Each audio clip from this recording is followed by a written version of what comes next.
How's it going, everyone? It's Spencer here with Spencer's Stuff. Welcome to the community. I appreciate you being here. Today, we're going to be talking about the Bravia 9, in particular, gaming. But first off, I want to thank every one of you who commented on my last video, left suggestions, and of course, liked it. Seriously, it means a ton to me as someone who's trying to grow this YouTube channel. But getting back into it, we're going to be talking about gaming, and in particular, 3 games. Today, we're going to be talking about the finals, we're going to be talking about Gran Turismo 7, and Ghost of Tsushima.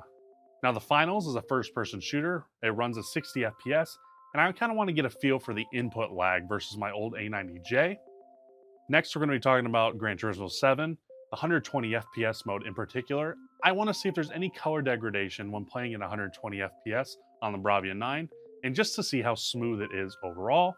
And last but not least, my favorite HDR game of all time, Ghost of Tsushima.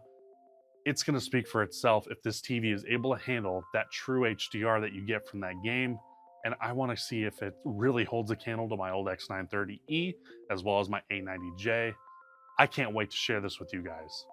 But before I do that, I ask that you please hit that like button, subscribe, and of course, ring that bell notification icon so you're informed of everything I upload in the future. Thank you so much.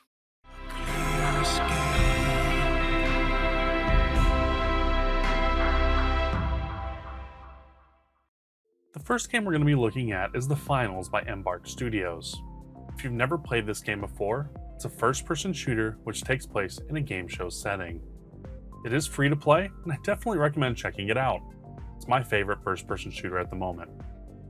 The biggest thing I wanted to do with this game is compare the A90J's pixel response and input lag to the Bravia 9. Now, there should be a natural increase in input lag, but the question is, will I feel it? I can happily say I have the same feeling I get when playing on my A90J. It doesn't feel like the game is having any hiccups or a lack of responsiveness on my end. The game runs at 60 FPS, so it's still decently smooth for a console game. And I also never felt like I had any sort of smearing or a lack of intelligibility when I saw enemies running around. Now, compared to my old X930E, HDR took a huge step up. That TV is brighter than my A90J, so it's the only standard for impactful HDR I have in my house. I felt like the color fall off wasn't there when cranking the TV, and the smearing I would get from the slow pixel response on the 930E was no longer an issue. I know this is an older TV, so you're probably asking why I'm comparing it, but the E-series from Sony were well-respected TVs when they came out, and they still hold up by many standards today. Now, when it comes to the Bravia 9, the best part of gaming is the massive improvement in picture quality. Colors pop off the screen, and HDR takes on a whole new meaning when playing on this game. I play games on brightness preferred most of the time, so when I say that images pop off the screen, I genuinely mean it. As I mentioned in my first video covering the Bravia 9, HDR takes on a lifelike quality. I do know many of you will play on gradation preferred to have a more accurate image, and there's nothing wrong with this at all. I completely understand you wanting to play on that. But either way, I think you'll be floored to play games on either setting. All in all, I would call this first game a success on Sony's part. In my opinion, input lag feels great, pixel response doesn't create noticeable trailing, and the HDR impact is amazing on this panel. The next game we're going to look at is Gran Turismo 7 by Polyphony Digital. To those who don't know, Gran Turismo is a long-standing racing franchise on the PlayStation and is well known to push the graphical limits of the console it comes out on. Gran Turismo 7 is the epitome of that mantra. Now, I wanted to see if color would fall off when playing games at 4K, 120 FPS, and in HDR. But before I talk about that, I do need to note that my Sony a7 IV can only record at 60 FPS, 4K, and 10-bit, so you won't see the smoothness I do quite as well. But anyway, on my A90J, I always had issues with colors falling off a cliff. This was likely due to an HDMI limitation, and it could still be present.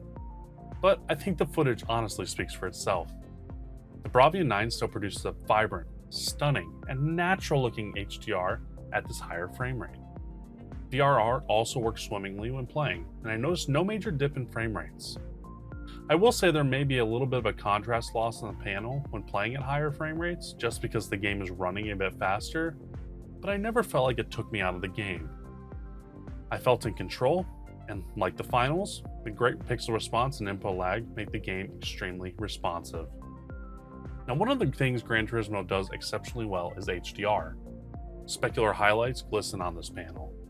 When you mix that with the vibrant colors, the cars feel more real and grounded. One thing I love about mini LEDs and brightness, which many people may not understand, is a feeling I get when playing or watching content. If something feels familiar or real, I get a warmth in my stomach and a big grin on my face because it just feels familiar. It feels more immersive and makes me enjoy the game I'm playing so much more.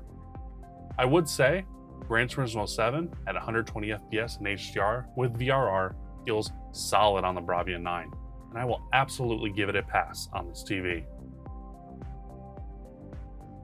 The last game to look at, and certainly it's not the least, is Ghost of Tsushima by Sucker Punch Studios.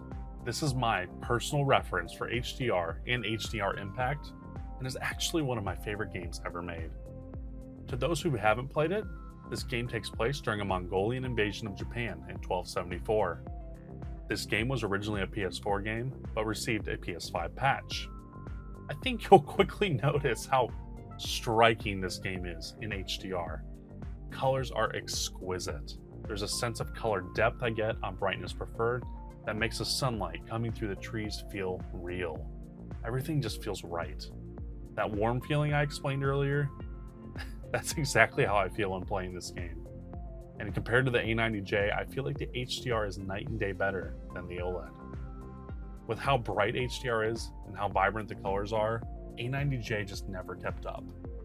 While I admit the Bravia 9 won't beat any OLEDs when it comes to the night or dark portions of the game, or frankly any game for that matter, this TV still is no slouch for a mini LED. Now, pointing to the combat section, you'll notice how fluid the movement still looks. The camera isn't picking up any smearing, trailing, or anything beyond what the game is presenting. Frankly, I just have to admire this game. I'm sorry, I know I'm schmoozing it so much. But I'm being genuine here and saying I think I need to run through this game again with this TV. I'm like a kid in a candy shop when I first started this up again. And I know later on in the game there's a few snow sections. Actually, the whole last portion of the map is in snow. And that was one thing that I knew on my A90J it wouldn't be able to handle, and I was right. Snow is going to be pure white versus the grays that you get on an OLED, and that doesn't matter what OLED you're going to be on. The pure whites on a mini LED TV is just not even going to be able to be touched by any OLED. All in all, this HDR test passes with flying colors on the Bravia 9, and each of these three games look absolutely stunning on this TV. I honestly don't think you could go wrong with playing games on it. So after looking at all three of these games, I think it's pretty clear to say that I did not feel much, if any, more input lag than I did with my old A90J, and it really didn't feel like the pixels were that much slower to my A90J. I think I can do a lot of great gaming when it comes to this TV. Gran Turismo was a blast to play at 120 FPS. The colors were vibrant, lifelike, and the 120 FPS seriously felt so smooth on this TV. I never felt at any point in time the contrast was poor, and in brightness preferred, this TV took a lifelike image in that game.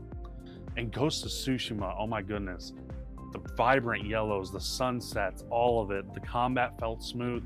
The whole game just looked so good on this TV, and I can easily say that is the most beautiful rendition of Ghost of Tsushima I have ever seen. And I'm so happy I was able to share it with you guys, even though you're not going to be able to see the full thing on the video. Thank you all for watching. Seriously, it means a ton to me. I hope you all have a great day, great evening, whatever it might be in your area, and I hope you have a good one. Thank you all so much for watching. I'll see you later.